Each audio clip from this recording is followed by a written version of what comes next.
Welcome back. This is the Marketer of the Day podcast. Feras Alhlou is here, and Feras has founded, he's grown, he has sold businesses in Silicon Valley and abroad, scaling them from zero revenue to 7 and 8 figures. And in 2019, Feras sold Enor, which is a digital marketing consultancy, and he served as an advisor to 150 plus other new businesses. His current venture is called Startup with Feras, and Feras is on a mission to help entrepreneurs in the consulting and services space start and grow their businesses smarter and stronger. So we're going to find out all sorts of things, such as what struggling entrepreneurs need to know, entrepreneurship, creative way to fund your business, so much more. So Feras, glad to be speaking with you.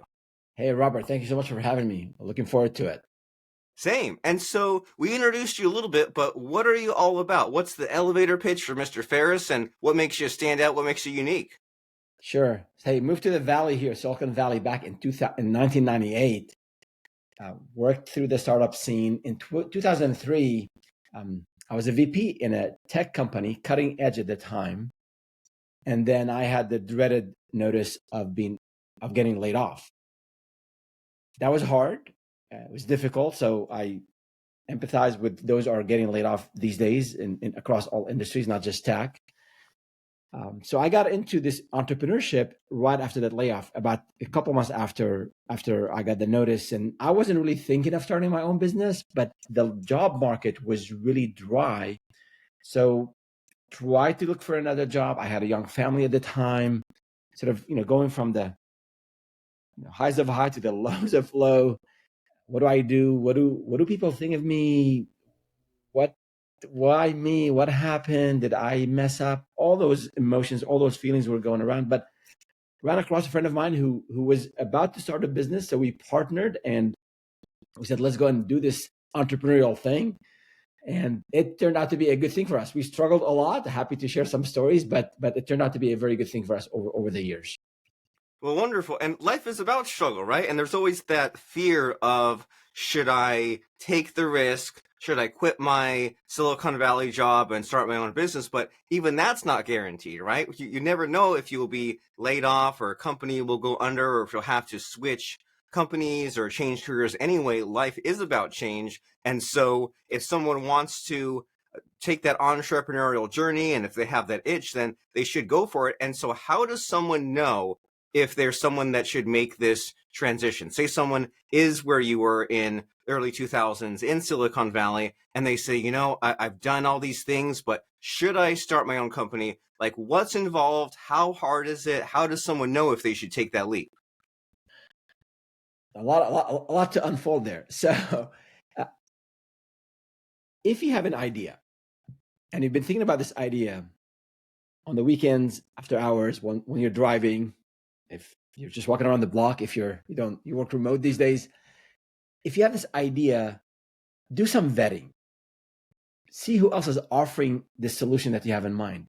Understand the pain points of this thing that you've been thinking about. Go out and talk to competitors. Understand what's going on. Talk to potential customers. So do a good amount of vetting, and then start preparing to launch that new business. And I would say the best time to prepare and to launch a new business is when you are employed, when you have the benefits, when you have the salary, you have the benefits, you have the 401k, you have the vacation time. Yes, it will take you a little bit more time in the evenings, on the weekend, to plan and put your business plan together, but you'd be in a better position to have all the foundational elements to start a business if you're doing it at your own time, as opposed if you're forced to do it because of a layoff or maybe a major life event. Again, I've seen people who have done it both ways, whether it was a major life event or you've done it on your own. But my advice to entrepreneurs or want to be entrepreneurs is plan ahead to the extent possible. Do a lot of this legwork ahead of time, and then make that decision to take that leap. And it's going to require a lot of hard work, but that's just part of it. High reward requires a lot of risk, and requires a lot of hard work. Wonderful. And it's work, but it's also fun, right? It's also an adventure. And so that's great advice. And I think a lot of us have been there, right? We've been there in the 9 to 5 and said, oh, if only I had this extra time, if only I had all day, all week, and I could travel, and I could kind of sit in the coffee shop and do all these things. And it's like, well, the grass is always greener. So you're saying that even though it feels like your time is limited when you're kind of trying to juggle both things, use your vacation time if you can, and use the weekends and squeeze in what you can. But it's better to plan ahead and have the steady income from your employee job now, and then you can build this and then kind of transition later. Because I mean, no one wants to be in that position where they wait and wait, and then the dream doesn't happen, or maybe they get laid off, then they have to scramble, and then the startup, then that they don't have time for that, and they have to get another job, then it just feels like you're just running in circles. So that's not fun at all. But I like how you're saying, okay, if you have this idea, you keep thinking about it, you keep working on it, you vet it, you talk to people, you test it, you beat it up, and then you work on launching it. So what was your idea back then when it was time to start this entrepreneurship journey? Like, what was your solution? Yeah. So back into and yes to everything you said, Robert. Back in 2003, the internet was a new thing. Websites it was a big deal to launch a website.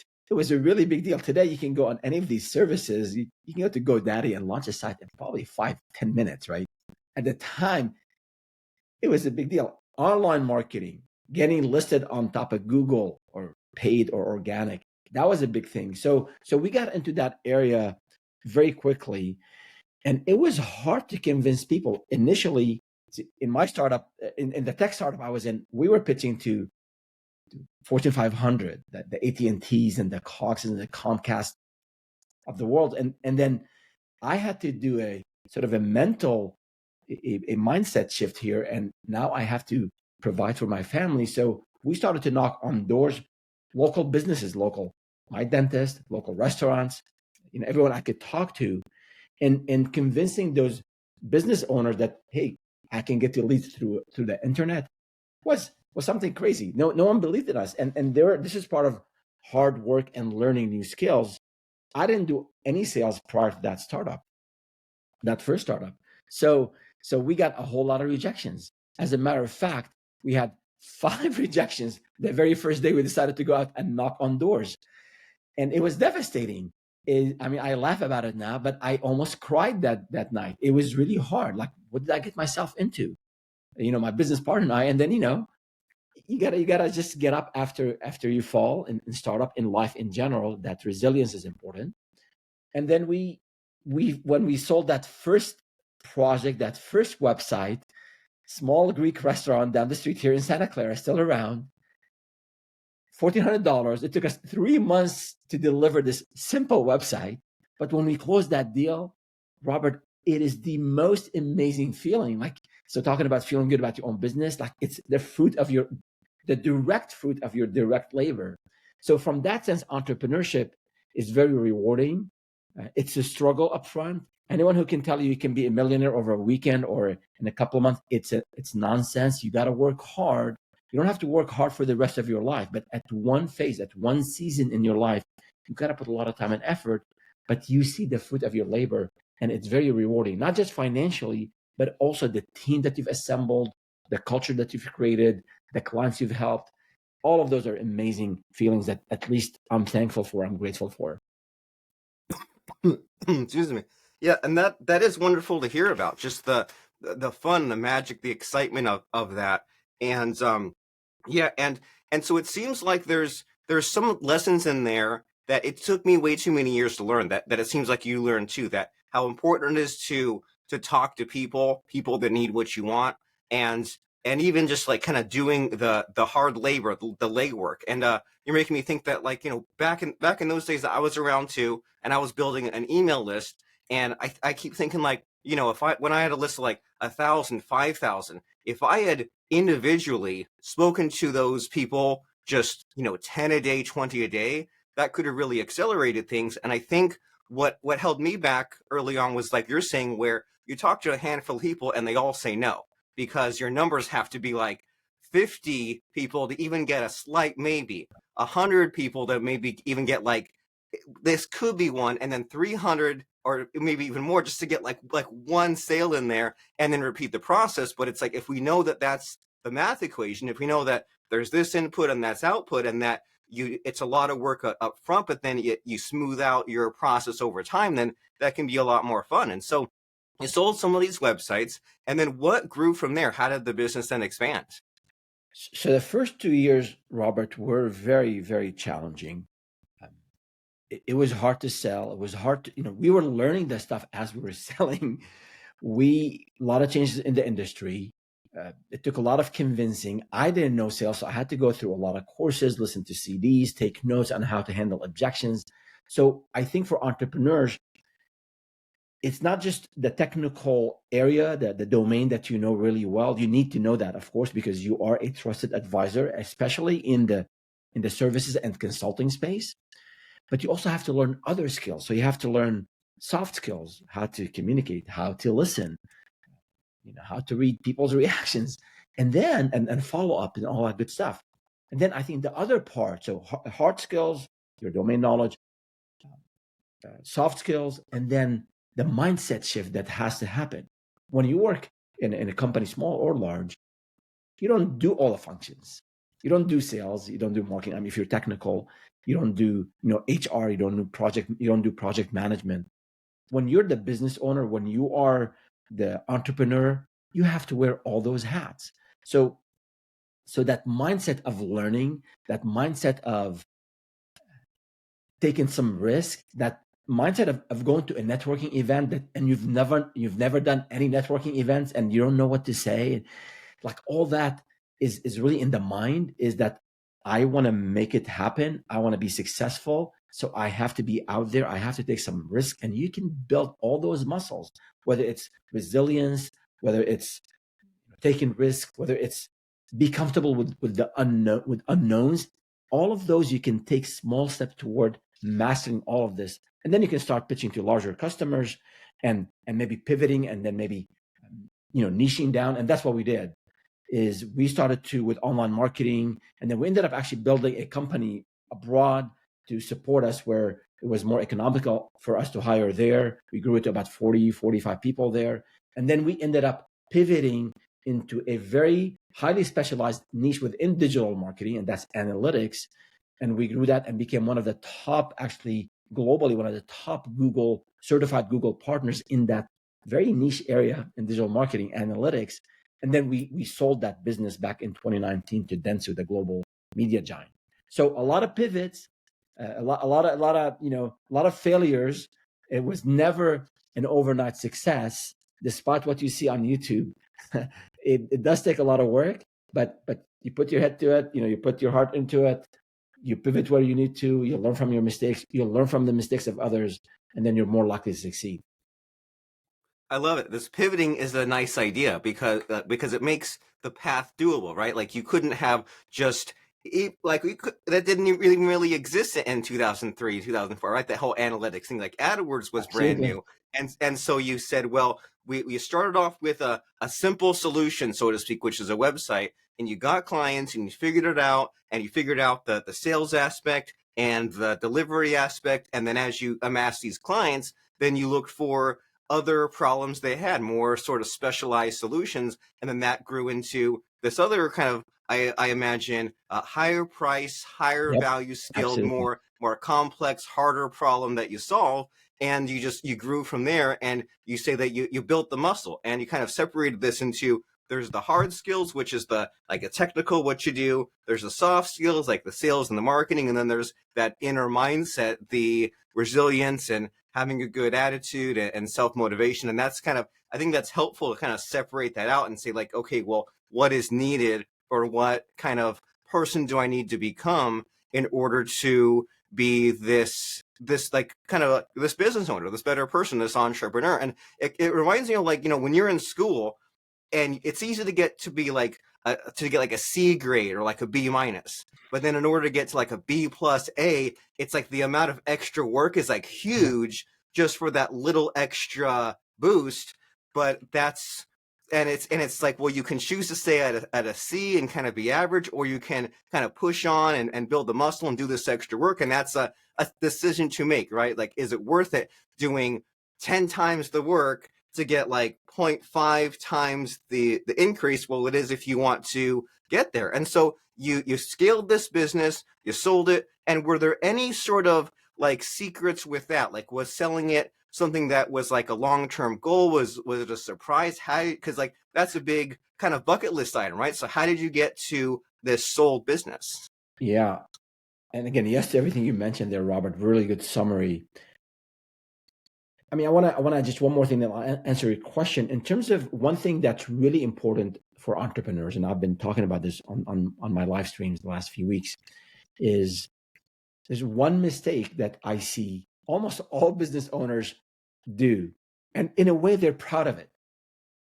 And that is they don't learn from others. Like they think they can do it all on their own. My friends out there, and this is not a pitch to sell consulting. There are a lot of free resources, a lot of free advice. You can get a lot of free advice from a lot of people. So do not make the same mistakes that I've made, or maybe Robert made, or others made. Right? You have, I think, in sports, this unforced errors. Like you should not have to do these unforced errors. You can learn from those in your industry, in your niche, maybe those at the same business growth phase that you're in. So be out there like a sponge, learning a lot from people around you. It will save you a lot of time. It will make your entrepreneurial journey a little bit less difficult. And that's back now to your question. You know, I live in Silicon Valley, and everything I'm saying, by the way, applies. It doesn't have, you don't have to be in Silicon Valley. I speak with 1 to 2 entrepreneurs on a weekly basis, all over the country, sometimes all over the globe, from every corner of the world. You can do everything I'm saying wherever you are. So we, I live in Silicon Valley, so you hear about people building companies and exiting. So that thing was always in the back of my mind, a big exit. We sold a couple other businesses before this, but this was like the big one. So I wanted to do that. My partner, my business partner, late business partner now, may he rest in peace. We decided around 2016 that we figured this thing out. We're a top Google partner. We've got solid revenue, solid recurring revenue. We're profitable. So let's do something out of it, something big out of it. And I think we did it in a unique way. We told every one of our employees that we will do that. And we said we committed that we will share with our team, which is uncommon because we were already established, we were already profitable. So we went through that process. We kept focusing on the business. And for those of you on your listeners who want to sell your business, don't be too preoccupied with this. I want to sell the business. Make sure it's a solid business. The numbers are there. You're showing year-over-year growth in revenue, top line, bottom line. Make sure you just have a good, solid business that will increase the value. So it was really something we wanted to do so we could check it off the bucket list, as you said, Robert. And it was an amazing experience before and after the acquisition, and we still have amazing memories from those team members that we built the company together with.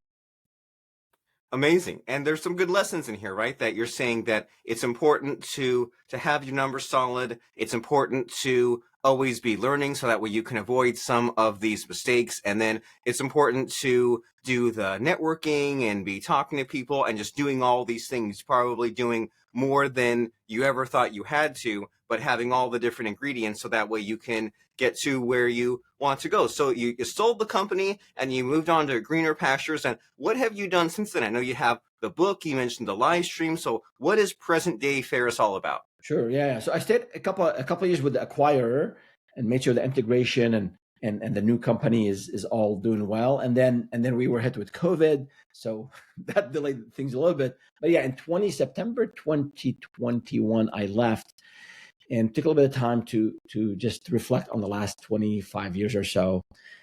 Went to the Rockies for a week in the mountains without any internet connection. So that was refreshing.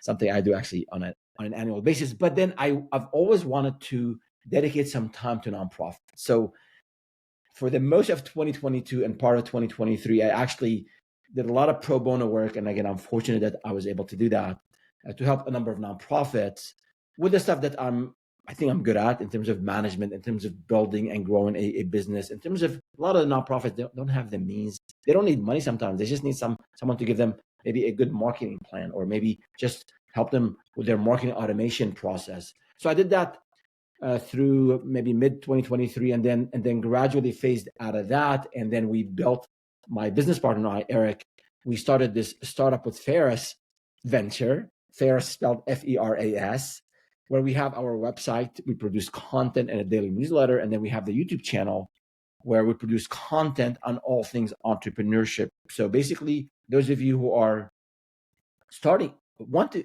start a business and you want to vet the idea, you want to put together a business plan, we have content for that. And then we also have content on everything about the business in terms of sales, marketing, dealing with all sort of issues in the business. So again, all of this is today open, not gated. It's available. We're not selling any services as of now, but we're helping build a community and share everything I learned from my experience from other founders I speak with. And I want folks to avoid the mistakes I made. That's really sort of what keep me motivated, is help this young, not just younger, but the new generation of founders. Well, that seems like a lot of fun. And over these 25 years, you're now on like lifetime number 3 or 4, right? You went from the employee to the entrepreneur, and then you sold, and then you did the pro bono, and now you're giving back and teaching what you learned. So you've kind of done the whole circuit. And so it seems like you've done all these things. You've had a lot of fun. And is there like a missing question here out of our conversation, out of the things that I've asked you, the insights, all the things that you've learned and kind of shared? Is there anything that you think is like really important in business building, entrepreneurship, that you think maybe is not discussed enough that we could mention today? Good question. I think that there may be two hard truths about entrepreneurship. One is it's not for everyone. Entrepreneurship, I would say, and I'm known to give pragmatic, honest, direct feedback. So it's not, entrepreneurship is not for everyone. I would say entrepreneurship is not for most people. So that's one truth. The other truth is, if you decide to do it, you can be successful at it with a lot of hard work, a lot of learning, a lot of maybe pivoting, and a lot of resilience. Nothing is guaranteed. There's no guarantee that you'll be successful. No guarantee. But if you decide to do it, I think it's worth that effort. It's worth, leaving the 8 to 5, plan ahead, have a financial runway, make sure your spouse, your significant other, people around you are aware and they're supportive, and then go at it. I think Sir Richard Branson said, while the brave will not live forever, the cautious will never live. So try it out. Don't be reckless. Don't leave a high-paying job without any planning and say, oh, I want to be an entrepreneur. And no, do your planning, do your due diligence, do all the vetting I said about, read about this stuff, talk to others, and then take that leap and work hard. There's no escape. You got to work hard, and then you will enjoy the fruits of your labor. Maybe not in the too distant future. Wonderful. Take that calculated risk, because it is Absolutely worth it, but you also need to plan, and success is not guaranteed, but it can be a lot of fun, and you can be on a similar journey as Feras did, as we kind of lived vicariously through him and found out about all those ups and downs and those obstacles and roadblocks and those successes. And so start up with Feras. How do we find it? How do we read it? How do we tune into it? Thank you. Yeah, just the website, startupwithferas, Feras.com. We have a newsletter there, the Daily Advisor, sign up for it. And then we also have the channel, YouTube at Startup with Feras, same thing, Feras.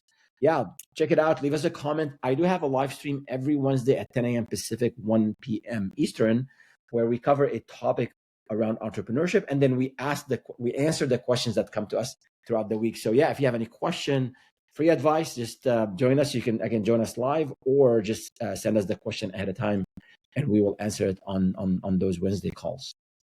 Very nice, very generous. Startup with Feras, and for some reason, the last year or two, I've become a very much of a YouTube watcher. I like to just go in, like, subscribe to some of these entrepreneurial channels, because when you open your phone, you go on social media, you kind of have two choices, right? You can choose to get distracted by the gossip, the people, the news, or use that productively and see the learning and the YouTubes, and kind of have the playlist, and just kind of fill your mind with the positivity and there are all these things that you need to know that maybe even you don't even know you need to know yet, as far as all these aspects of your business. So Startup with Feras, and especially Startup with Feras on YouTube. And as we're winding down our conversation here, Feras, it's really boring to just say bye, but it's more exciting to end with like a fun quote or lesson to either recap or just kind of send us on our way. So in all your travels, has there been like a quote or lesson that really hit home with you? Anything like really powerful and helpful?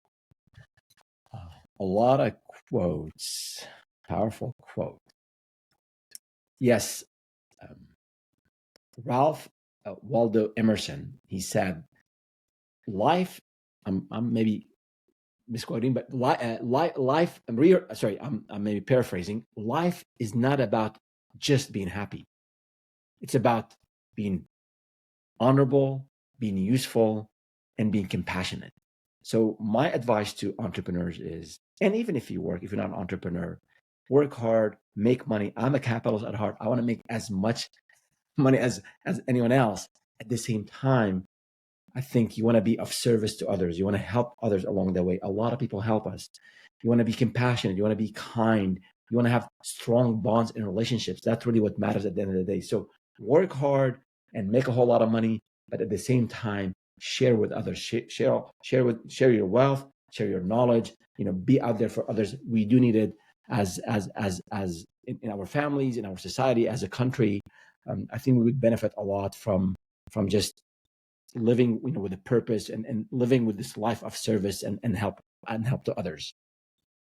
I love it. Live with purpose and service. Well, Startup with Feras, wonderful speaking with you. Likewise, thank you so much. I appreciate it, Robert. And great podcast. I listened to a couple of them, especially recently that lady on venture capitalists and the stories that she brings to her podcast. I believe it was Grace Gong. So good stuff. Oh yeah. For all of you listening out there, keep listening to Robert and his guest. It's good stuff. And also listen to Feras as well. And I will be subscribing today myself. All righty. Excellent. Thank you so much, Robert.